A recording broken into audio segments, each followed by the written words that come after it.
그게 아니라 오빠 돈 많은 물까봐. 한숨이 양쪽으로 들어.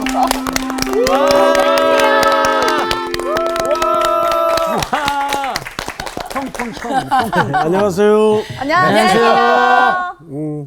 뭘 했어요 지금? 빵빠라 불꽃놀이 이렇게 불꽃놀이. 펑펑 터지는 거. 오, 네, 잘 지냈죠? 네. 네. 윤정학 씨 오늘도 또 오셨네. 아이, 지난주 얘기가 마무리가 안 된 것 같아서 맞아. 마무리는 듣고 가야죠. 네. 똑똑해. 그럼요. 반갑습니다. 네.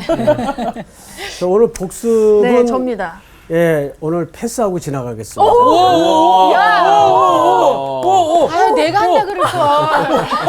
축하합니다. 벚꽃 단청이고. 대박. 열심히 준비하고 있었는데. 왜냐하면 복습을 하면 좋은데 시간 관계상 관계상. 지난주 마무리 못한 부분을 좀 다뤄야 네, 되니까 네. 분량이 많아서. 오늘 복습 스킵하도록 하겠습니다. 네. 자, 바로 재밌네요. 오늘 들어가겠습니다. 지난주 내용을 선생님이 직접 좀 개요만 설명을 드리고, 자, 떡의 이야기로 시작을 했어요. 네. 제자들이 떡 가져오는 것을 잊어버렸죠. 네. 네. 그래서 배에 떡이 한 개밖에 없어요. 한 개밖에 없었어요. 이 떡 때문에 예수님이 떡 이야기를 또 하시죠. 네. 네. 그래서 두 개의 떡 이야기를 합니다. 네. 오병이어, 이어, 그다음에 칠병이요. 칠병이어. 오병이어로 5천 명을 5천 명, 칠병이어로 4천 명, 4천 명을 먹였죠. 그리고 12바구니, 12바구니, 네, 광주리, 7광주리. 아유 그리고 놓쳤네.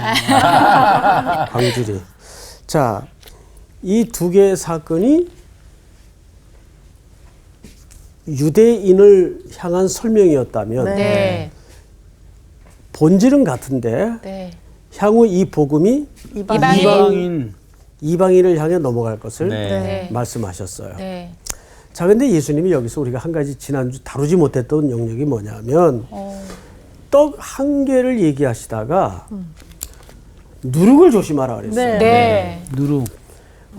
헤롯과 바리새인. 바리새인. 바리새인의 누룩을 조심하라 그랬어요. 네. 그러면 이 누룩은 영향력이라고 말씀을 드렸는데 부정적인 것이었을까요? 긍정적인 것이었을까요? 부정적인 거요. 것이었어요. 자, 그런데 그 대상이 바리새인과 헤롯이라는 것을 주목하셔야 됩니다. 그래서 지난주 우리가 좀 다루지 못했던 8장 11절을 보세요. 찾으셨나요? 네.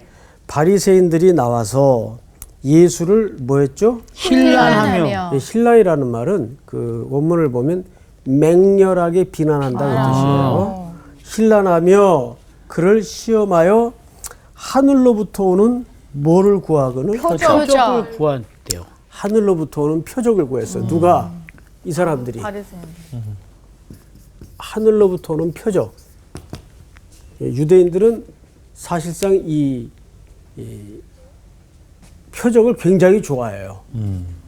자, 표적을 구하거늘 예수께서 마음속으로 깊이 탄식하시며 이르시되 어찌하여 이 세대가 뭘 구하느냐? 표적을 구하느냐. 근데 이들이 말한 표적은 예수님이 이해하고 있는 표적과는 의미가 틀립니다. 네. 이건 사실상 이적에 가까운 의미예요. 기적, 이적. 네. 그런 의미가 가까워요. 그런데 우리 여길 조금 잠재해 두고 마태복음 16장으로 한번 넘어가 보십시다. 마태복음 16장. 자, 우리 광호 학생이 네. 16장을 좀 읽으세요. 1절부터요. 예.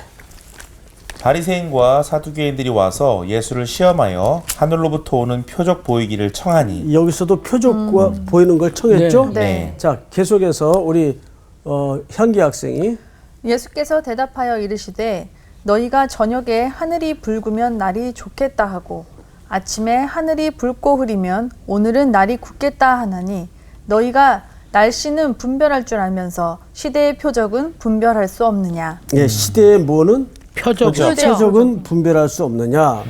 악하고 음란한 세대가 뭘 구하나? 표적을 표적을 구하나. 뭐의 표적밖에는 요나의 표적밖에는 요나의 표적밖에는 보여줄 표적이 없느니라 하시고 그들을 떠나 가시니라. 자, 여기서 오늘 대화와 패턴이 굉장히 비슷하죠. 네.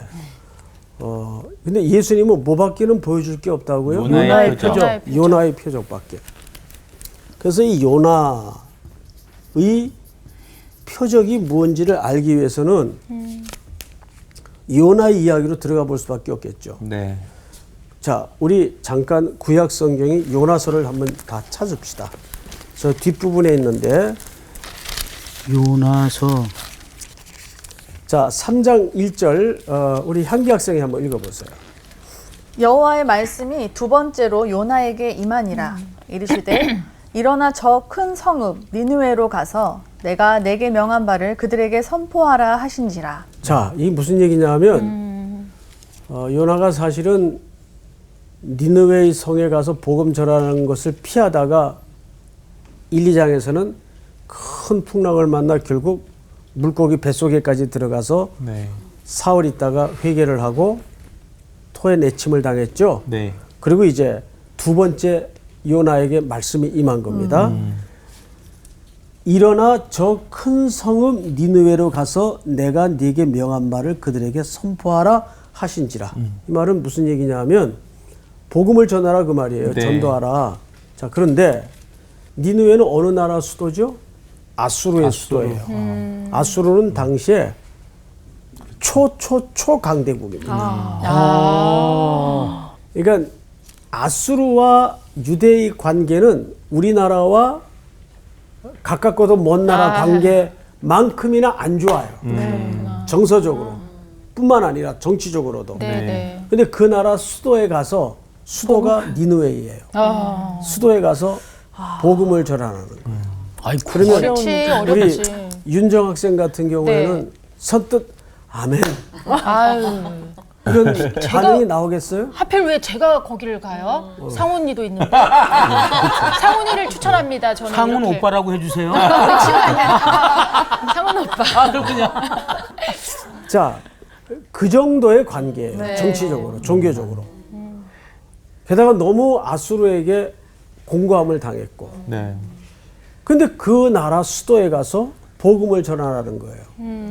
그러니 사실 요나를 불순종의 대명사라고 몰아붙이기에는 아유, 그래. 그건 억울하다. 처음에만 억울하다, 좀. 약간 이해가 돼요. 아닌 거죠. 근데 어쨌든 하나님의 경고를 따라서 가서 어거지로 복음을 전하는데 니느웨의 성이 얼마나 크냐 하면 사흘을 돌아다녀야 돼요. 그런데 성경을 잘 보세요. 우리 윤정 학생이 3절을 읽어보세요. 요나가 여호와의 말씀대로 일어나서 니느웨로 가니라. 니느웨는 사흘 동안 걸을 만큼 하나님 앞에 큰 성읍이더라. 어느 정도 규모의 성읍인지 아시겠죠? 네, 와. 성읍이 사흘을 걸어야 다 돌아볼까 말까 한 거리예요. 그런데 우리 상훈 학생이 4절을 한번 읽어보세요. 요나가 그 성읍에 들어가서 하루 동안 다니며 외쳐 이르되 40일이 지나면 느느웨가 무너지리라 하였더니. 자, 여러분 4일을 돌아다녀도 될까 말까 한 큰 성읍을 건성건성. 하루만 그냥 진짜 건성건성으로 게다가 복음도 옳게 전한 게 아니에요. 그냥 거의 저주를 퍼붓다시피 한 네. 거예요. 네? 40일 있다가 이 도성은 망한다. 네. 그냥 진짜 얼토당토. 진짜 그치. 동의되신 줄 알았어. 예수를 믿으란 말도 없고. 맞아. 그러니까 요나 입장에선 나는 어쨌든 형식은 했으니까. 취했다. 너희들이 믿으려면 믿고 말라면 말아라. 아, 안 그래도 마음이 안 내키는데 예. 그리고 그냥 사흘 동안 돌아다닌 것도 아니고 하루만 덜렁 돌아다니고 끝난 거예요. 손 털고. 하나님 나 했어요.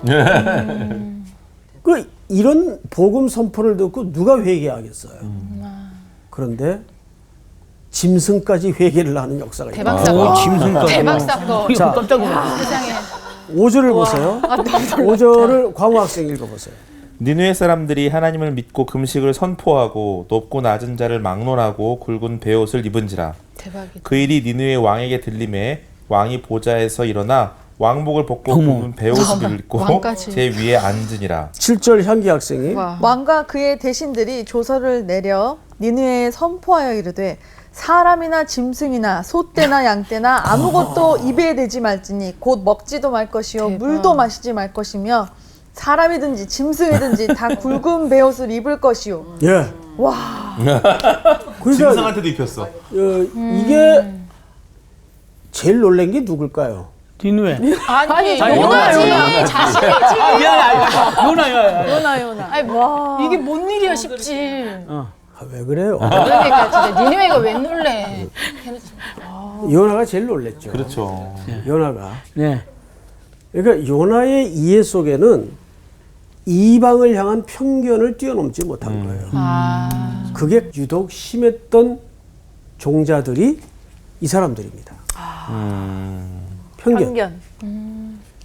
그러니까 이 편견은 거의 그 이제 우리가 조금 전문적인 용어를 쓰자면 범주적 폭력이라 그래요.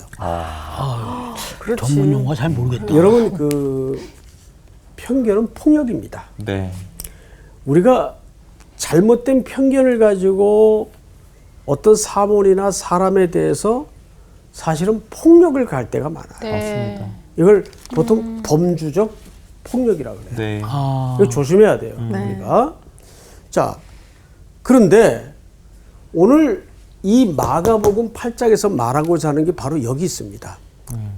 유대인에게서 이 복음이 어디로 넘어가고 있다는 거예요. 이방인. 이방인에게로 넘어가고 있다는 거예요. 네. 그리고 그 일을 위해서 유일한 떡인 배 안에 유일한 떡 네. 예수 그리스도.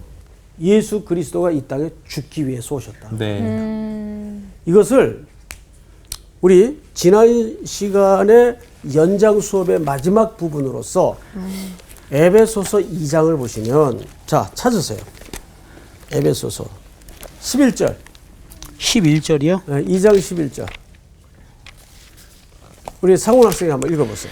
그러므로 생각하라 너희는 그때에 육체로는 이방인이요 손으로 육체에 향한 할례를 받은 무리라 칭하는 자들로부터 할례를 받지 않은 무리라 칭함을 받는 자들이라. 자, 유대인들은 이방인과 자기들을 뭘로 구분했는가 하면 할례 받았냐 안 받았냐로 구분을 했어요. 네. 계속해서 윤정자매 읽어보세요. 그때 너희는 그리스도 밖에 있었고 이스라엘 나라 밖의 사람이라 약속의 언약들에 대하여는 의인이요 세상에서 외인이요. 소망이 없고 외인. 아 외인이요. 아 이거 엄청난 차이네요. 그렇지. 다시 하겠습니다. 네. 약속의 언약들에 대하여는 외인이요 세상에서 소망이 없고 하나님도 없는 자이더라. 계속해서. 이제는 전에 멀리 있던 너희가 그리스도 예수 안에서 그리스도의 피로 가까워졌느니라. 자, 전에는 외인들인 이방인들이 멀리 있었어요. 네. 그런데 그것을 누가 헐고 담을 무너뜨리고 하나 되게 하셨습니까? 예수님. 그리스도의 죽음이 유일한 생명의 떡으로 오신 그분이. 유대인들은 근데 그것을 편견으로 네. 잘못된 인식 속에 붙들려 네. 있었다고요. 오랜 세월 동안. 그것이 헤롯과 바리새인들이 갖고 있었던 잘못된 영향력이에요. 네. 이제 복음은 이방 땅을 향해 넘어가는 거예요. 네. 그 일을 위해서 예수 그리스도께서 죽으신 거예요. 네. 네. 14절을 마저 한번 읽어보세요. 네. 그는 우리의 합평이신지라 둘로 하나를 만드사 원수된 것 곧 중간에 막힌 담을 자기 육체로 허시고 예. 자기 육체로 헐었다는 말이 그 말이에요. 네. 네. 예수님이 십자가에서 자기 육체를 찢어서 이 모든 인류의 편견을 무너뜨린 거예요. 네. 유대인과 이방인들의 담을 무너뜨린 거예요. 네. 그러니까 이 마가복음의 메시지는 지난주 강의에 이어서 왜 중요하냐면 그 헤롯과 바리새인들의 잘못된 부정적인 영향력의 그 내용인 편견이 무너뜨려지는 겁니다. 누구에 의해서? 그리스도에 의해서. 오늘 수업 마가복음 26강 다시 만져주시는 예수님. 자, 오늘 살펴볼 내용도 지난 시간 이어서 연결선상에서 이해를 가진다고 보면 정확합니다. 네. 22절서부터 26절까지 자 저기 우리 광호 학생부터 읽으세요. 네.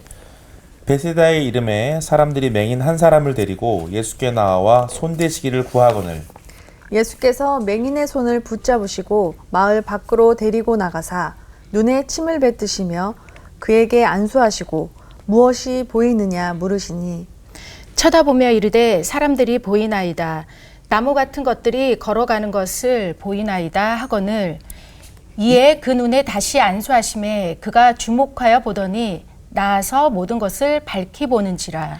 예수께서 그 사람을 집으로 보내시며 이르시되 마을에는 들어가지 말라 하시니라. 아멘. 자 오늘은 여기까지만 네. 공부를 좀 마치도록 하겠습니다. 네.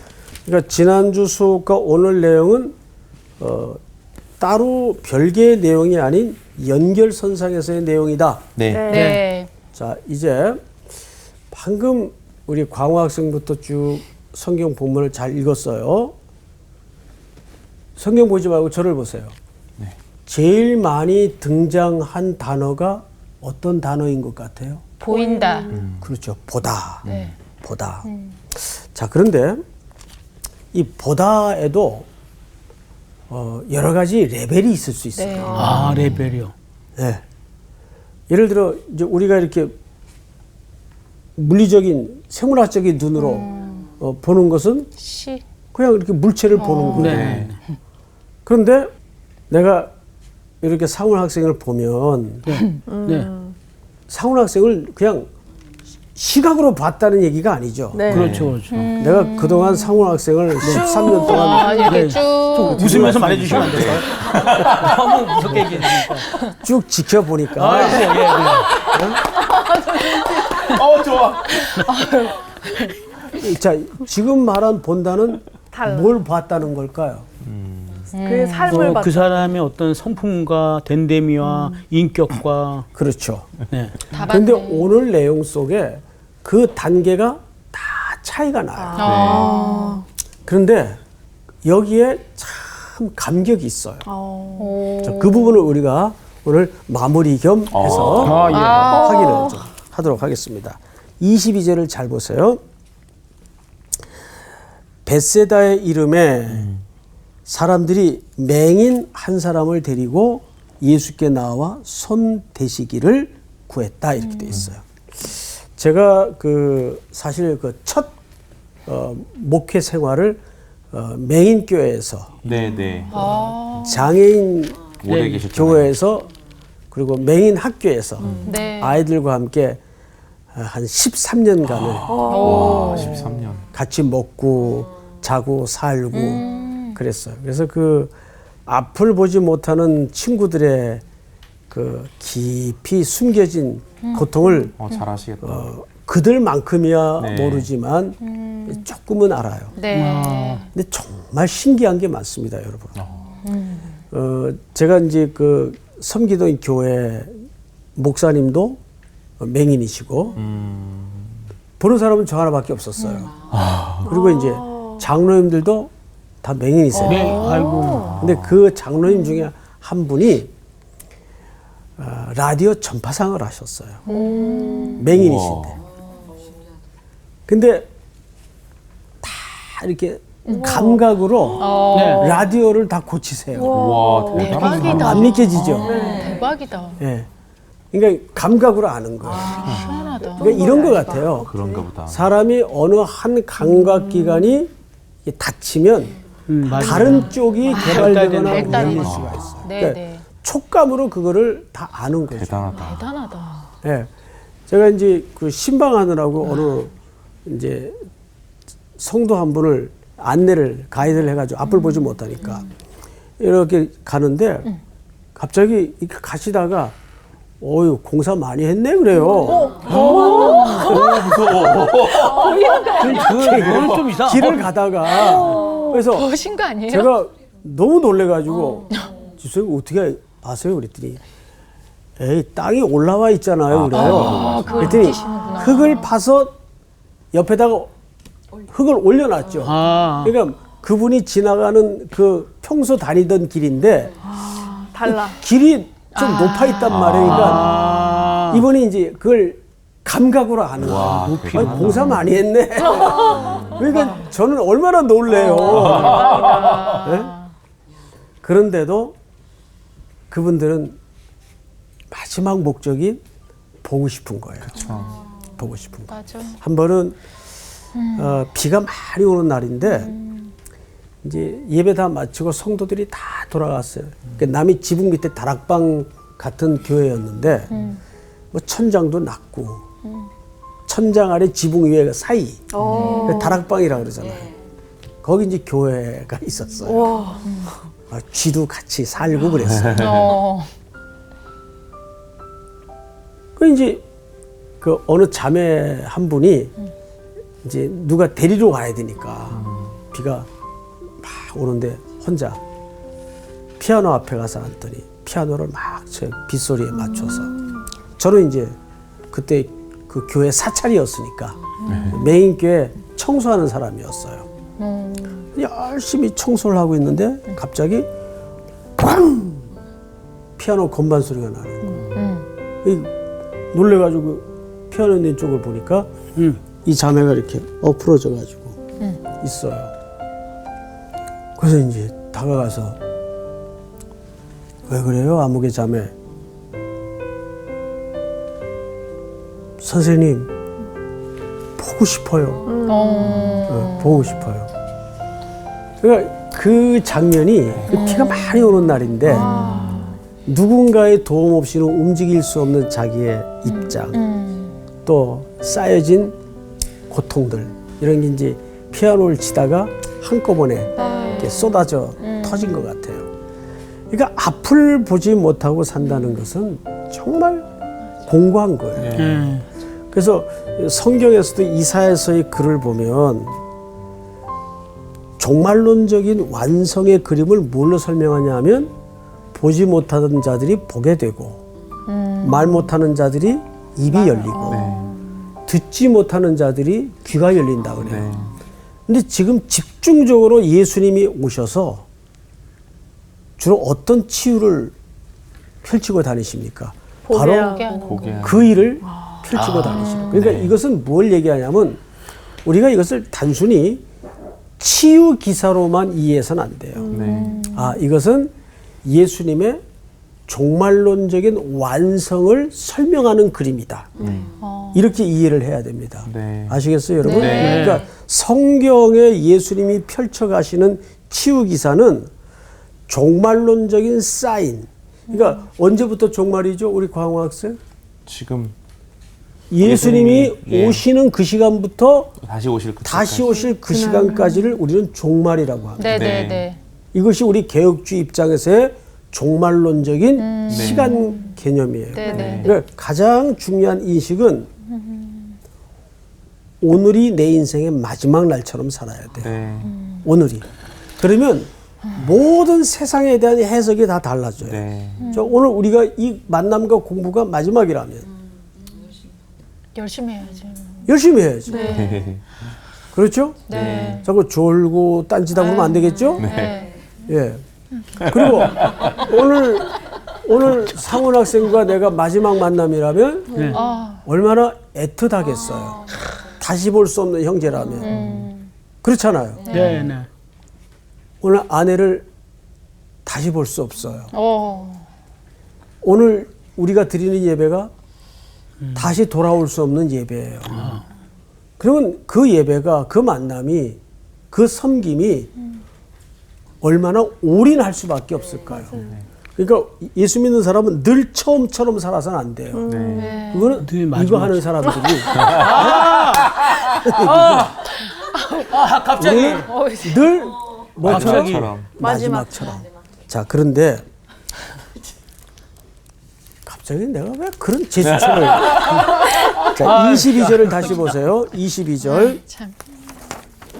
22절에 벳세다의 이름의 사람들이 맹인 한 사람을 데리고 예수께 나와 손대시기를 구하거늘 예수께서 맹인의 손을 붙잡으시고 저는 여기서 예수님이 그 슬픈 인생들에 대해서 굉장히 따뜻한 분인 것을 알 수 있는 게 뭐냐면 예수님, 이 사람들이 예수님 앞에 나왔을 때는 단순히 너무 짊어진 질병이 고통스러우니까 어떻게 네. 이거 좀 고쳐달라는 단순한 차원에서 나왔을 수밖에 없죠. 그렇죠. 네. 그렇죠? 네. 그런데 예수님은 자신이 이 땅에 오신 순수 목적과 맞지 않는다고 나는 이것 때문에 온 게 아니야.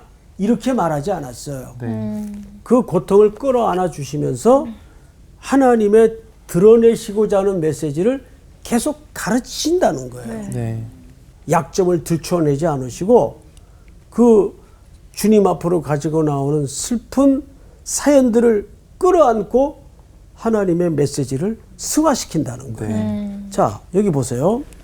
23절 예수께서 맹인의 손을 붙잡으시고 마을 밖으로 데리고 나가사 눈에 침을 뱉으시며 여기서도 뭘 뱉었어요? 침을. 자, 제가 지난 시간, 지지난 시간 계속해서 이 침을 뱉는다는 것은 우리가 겪을 저주와 모독을 누가 대신 겪는다는 얘기죠? 예수님. 예수님이 그 일을 대신하신다는 얘기예요. 그래서 십자가로 가는 여정에 예수님은 계속 침뱉음을 당하세요. 네. 그 말은 무슨 뜻인가 하면 내가 당할 모욕이에요. 내 죄가로. 우리의 불온한 삶의 모습으로. 그런데 예수님이 그 일을 대신 겪음으로써 우리를 고쳐주시고 영적으로 영원히 치료하신다는 이 메시지가 이 속에 담겨져 있습니다. 네. 그리고 보세요. 안수하시고 무엇이 보이느냐 물으시니 여기서 처음으로 보이느냐. 네.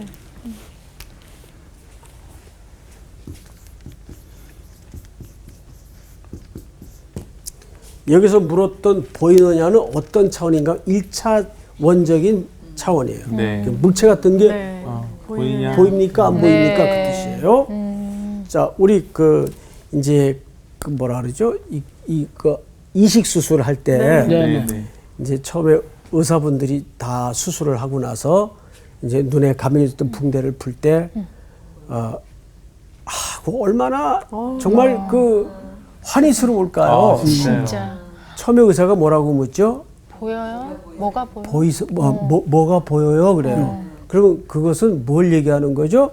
물체가 제대로 인식이 되느냐 그 말이에요. 그죠? 네. 예. 그러니까 말 그대로 SEE 그 네, 말이에요. 네, 네. 그 다음에 의사가 두 번째 뭘 묻죠? 이 사람 누구예요? 내용을 물어요. 네, 네, 네. 이 사람 누군지 아세요? 내용을 물어요.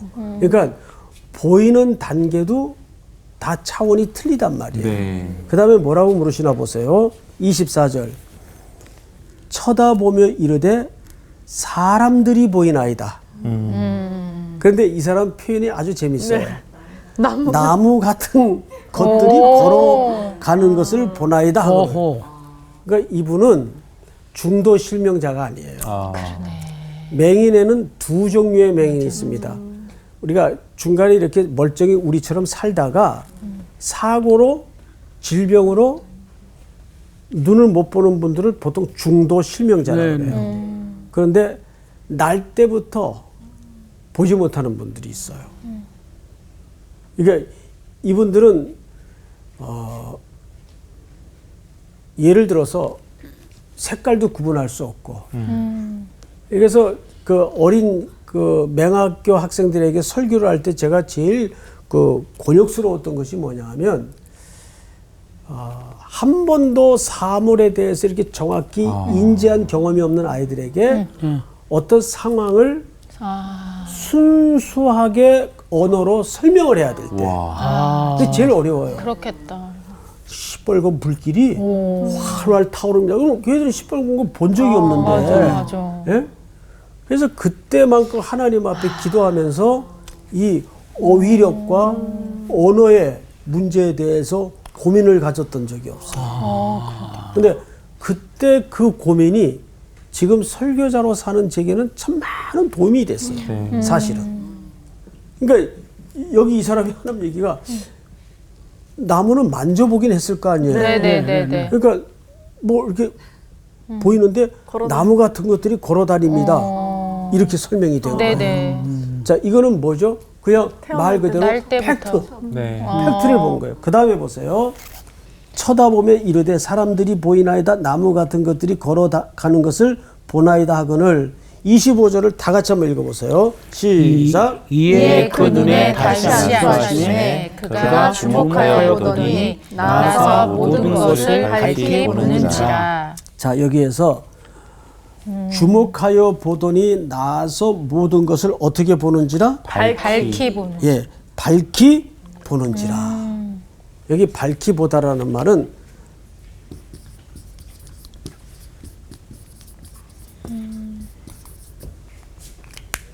완전히 파악한 상태를 얘기합니다. 그래서 여기서는 디아블레포, 엠블레포 표현이 다 틀려요. 자, 그런데 성경을 다시 보십시다. 25절을 이에 그 눈에 어떻게 안수하심에 다시. 예, 거기다가 이렇게 마크하세요. 막 그러면 마크. 예수님이 이분에게는 몇 번 안수하신 거예요? 두 번. 두 번 안수하신 거예요. 다시 안수하심에 그때서야 완전히 밝히 보여져요. 네. 자, 여기에 왜 감격이 있는가 하면 예수님은 우리를 건져내신 것만으로 임무를 끝냈다고 손 터시는 분이 아니에요. 어디까지? 건져서 걔가 자라도. 성경 한 군데를 빨리 찾읍시다. 요한복음 13장. 6월절 전에 예수께서 자기가 세상을 떠나 아버지께로 돌아가실 때가 이른 줄 아시고, 여기 때라는 말은 항상 요한복음에서는 예수님의 십자가의 시간을 향한 시점을 얘기합니다. 네. 그러니까 죽음의 여정을 얘기하는 거예요. 6월절 전이니까 이제 예수님이 십자가에 달릴 시간이 임박해 왔다는 거예요. 자, 때가 이른 줄 아시고 세상에 있는 누구를 자기 사람들을 자기 택한 사람들 사랑하시되 어떻게 끝까지. 거기 마크하세요. 마크. 다시 끝까지. 끝까지 사랑하십니다. 끝까지 사랑하십니다. 자, 그리고 나서 하신 말이 네. 허리에 수건을 동이셔서 제자들의 발을 씻겨요. 자, 우리 윤정 학생, 네. 예수님이 그러고 나서 왜 제자들의 발을 씻겼을까요? 예수님이요. 네. 아, 왜 그랬을까? 그 예수님이 그냥 이제 단순하게 생각을 하면 마지막으로 이 발로 제 생각에는 이제 이 발로 이제 세상 끝까지 가야 되기 때문에 그러니까 육신으로는 이제 마지막으로 할 수 있는 어떤 예수님이 줄 수 있는 뭐 선물이라고 해야 되나요? 뭐 그런 의도로 그러지 않았을까요? 우리 사고 학생. 그 유대인들의 어떤 사고 방식이 네. 그 발을 씻긴다라는 게 네. 사실은 굉장히 그 아래까지 맨 밑에까지 내려갔을 때 그 행위거든요. 그렇기 때문에 예수님께서 그런 모습을 보여주시면서 이렇게 낮은 자리까지 가기를 이게 바라시는 정답인 것 마음에서 하지 않았을까라는 생각이 이제 주로 이제 저렇게 이제 겸손의 차원으로 설명을 하는 경우들이 많아요. 근데 그 의미가 사실 전혀 없진 않지만 네네. 유대인들의 문화 속에 들어가면 발을 씻긴다는 것은 굉장히 중요한 예식입니다. 이제부터 너희들은 나와 한 운명과 가족이다. 이거를 실질적이고 공개적으로 선언하고 선포하는 겁니다. 너는 내 가족이다. 네. 그러니까 저도 이제 우리 그 교육자님들을 이렇게 청빙할 때 빼놓지 않는 얘기가 광호 학생 우리 교회 지원하신 이유가 뭡니까? 그러면 이제 나름대로 뭐 얘기를 해요. 나는 목사님을 우리 교회 어떤 기능이 필요해서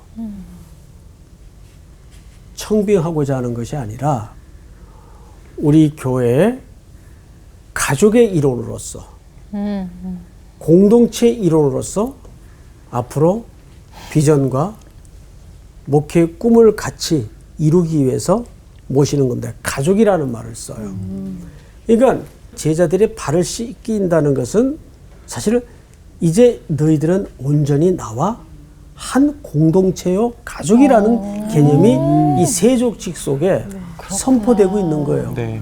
근데 이 사람들을 어떻게 사랑하셨다고요? 끝까지.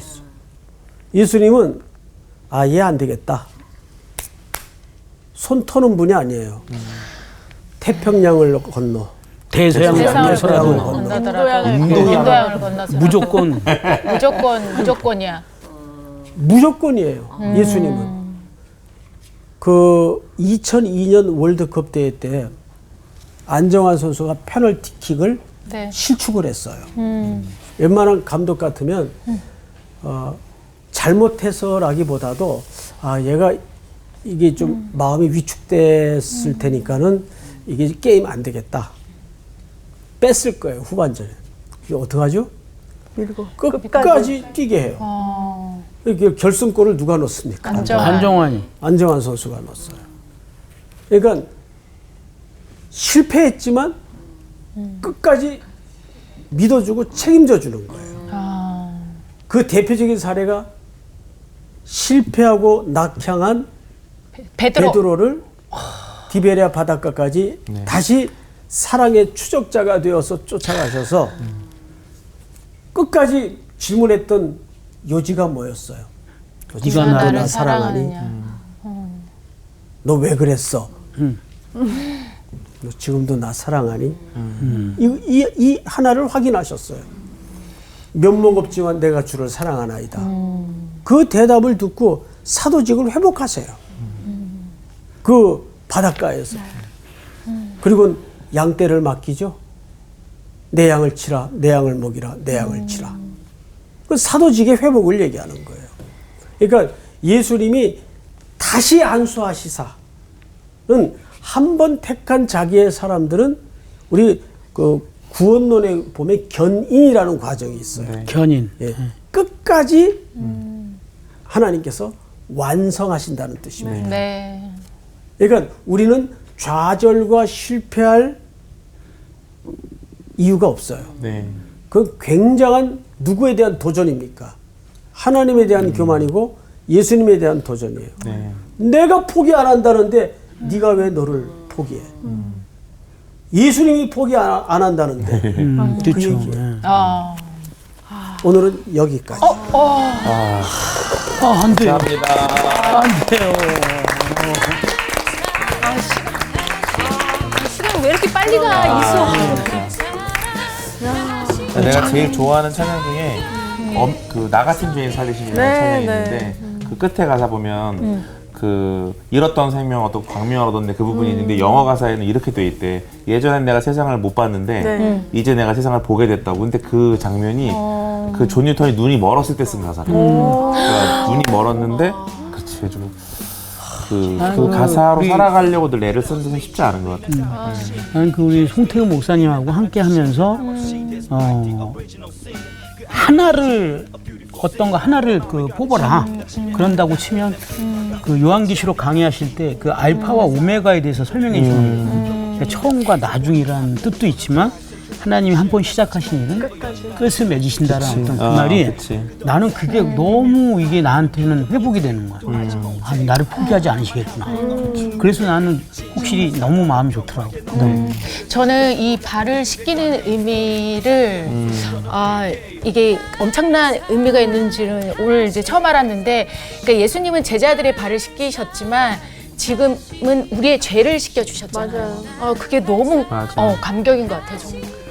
그러니까 정말 우리를 끝까지 포기하시지 않으시고 늘 사랑해 주시는 우리 하나님만 바라보면서 우리 맞아요. 또 그래요. 살다 보면 이런 일 저런 일 막 많이 또 있잖아요. 그러니까. 또 실망하지 말고 안수해 주시니까 또 눈 뜨고 네, 갑시다. 또 네. 그래요. 열심히 살아가시다요. 네.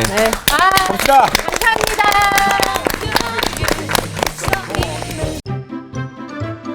이번 주 퀴즈입니다. 다음 중 세리가 아닌 사람은 누구일까요? 1번 마태, 2번 삭개오, 3번 시몬. 정답을 아시는 분은 CBS 성서학당 홈페이지에 정답을 올려주시거나 우편으로 보내주시면 됩니다. 선정되신 분들에게는 대한성서공회에서 발행한 성경 통독을 위한 최고의 제스처 성경 2.0, 세상을 바꾸는 복음 매거진 크리스채너티 투데이 1년 정기 구독권, 성서학당 선생님들의 저서 중 하나를 드립니다.